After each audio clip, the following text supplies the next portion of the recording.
celebrating 15 years of Young Turks.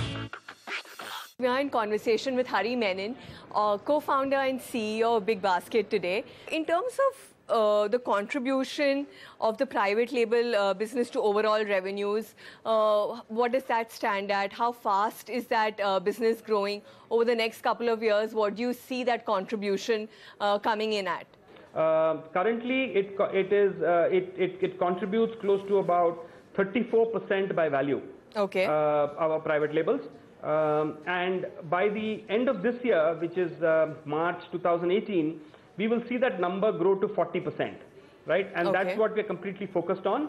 And that's a big jump. With getting a private label contribution at 40% does a lot. One does a lot to your brand, and of course we drive far higher gross margins, on those products. And you will see great set of products rolling out, which is outside of the fruits and vegetables and the staple space. We're doing a lot on the snacking space. We're doing a lot on the gourmet space. We are doing a lot on the bakery space. We are doing a lot on products which are called Happy Chef, which are essentially ready to cook and ready to eat. So let's talk about the offline food retail play, correct? So FIPB abolished. I believe that there was a proposal there pending for a long time. Now that is with the DIPP. Do you have some sort of idea on when clearances will come through at all, Hari? Basically, essentially, there are three proposals there, which is basically Amazon, Grofers, and yourself. And Grofers, yeah. And so what we've been told is that the clearances are going to happen anytime soon now. Okay, so talk us through the strategy behind the offline play. And over here, I just want to let our viewers know it's not a new cup of tea for you in that sense. In the mid 2000s, you sold off Trinetra and Fabmall to Aditya Birla Group. So talk us through what you will be doing this time with the offline retail food piece in that sense. No, nothing. Currently, Syna, we are very clear that we will remain in the digital space, in the online space. And we have no plans, absolutely no plans right now to look at the offline space at all. And in terms of the investments that might go into this, so we know that the Amazon has put that number down to around 500 million.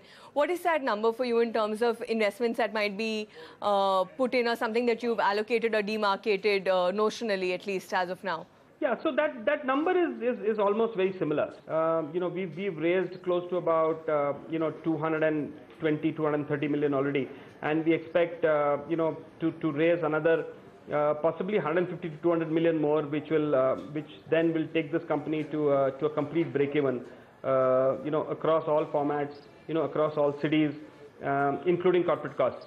So that's what will happen, and we expect that to happen anywhere between 2019 between 2019 and 20, and the number would be lower, slightly lower than 500 million, but close to about 400 million is what we will invest to take this company completely to break even. All right. Just the last question on a related issue around the investments in cold chain. I believe that there is a proposal pending there as well. I think Amul and you have, along with Haldiram, have been some of the beneficiaries of that. You want to talk us through what the plan on that side is, because it's such a crucial piece to the overall, freshest produce in the hands of the customer. What we are actually working on, and what the government is supporting us on, which is the Ministry of Food Processing Industries, which has given us this grant, is to actually make sure, the entire cold chain, right from the farm gate right up to our distribution centers, is cold chain enabled. But if you look at just the cold chain investments that we'll do, it will be close to in the range of about $10 million, which is about 50 to 60 crores is what we will invest into that. Hari, just to wind down this conversation, you've raised close to 45 crores in venture debt only last month from Trifecta. Going forward, there were reports that you're looking to raise another 150 million odd. What kind of a runway do you have presently available to you? And what are the timelines on the next fundraise? So there's no worry at all that we have from a runway perspective, because we are pretty comfortable right through till almost end of 2018, which is quite some time away, which is almost a year and a half. From a fundraise perspective, I think we are currently in the process. We have Morgan Stanley who's running the process for us, and we should be able to conclude and close the process completely in the next 2 months. All right. And I must ask this as we close down this interview. You plan to remain a private company for a while to come. You spoke of certain targets of break-even that you have 2019, 2020 at an overall level. Can we expect you to hit the public markets only post that? Might we see that a little sooner? Yes, surely. So just to give you a sense of revenues, I talked about what we closed last year at 1,400 crores. We expect to be closer to about between 2,500 and 3,000 crores, which gets us to $500 million mark.